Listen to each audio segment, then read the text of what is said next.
கேட்டது ஒரு கேள்வி முன்பு. தோட்டத்தின் கனிகளை உண்ணக்கூடாது என்று கடவுள் சொன்னது உண்மையா என்று. நடுவில் இருக்கும் மரத்தின் கனியை உண்ணவும் தொடவும் கூடாது என்றார். உண்டால் சாவீர்கள் என்று கடவுள் சொன்னார். சாகவே மாட்டீர்கள் என்று பாம்பு சொன்னார். கனியை உண்டால் கண்கள் திறக்கும். கடவுளைப்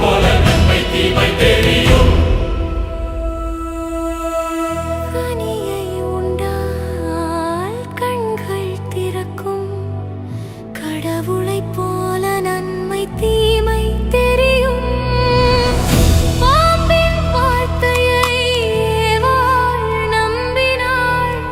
கனி பார்க்க அழகாயிருந்தது கண்ணுக்கு. பறித்து உண்டாள் கணவனுக்கும் கொடுத்தாள். ஆடையின்றி இருப்பதை இலைகளை கோர்த்து உடுத்தினார். மாலை வேளையில் கடவுளின் சத்தம் கேட்டது. மரங்களுக்குள்ளே இருவரும் ஒளிந்தார். ஆதாமே எங்கே இருக்கிறாய் என்றார். ஆடையின்றி இருப்பதால் பயந்து ஒளிந்தேன் என்றார். விலக்கப்பட்ட கனியை உண்டாயோ என்றார். பெண் கொடுத்தால் அதனால் உண்டேன் என்றாரே. இதை செய்தார்.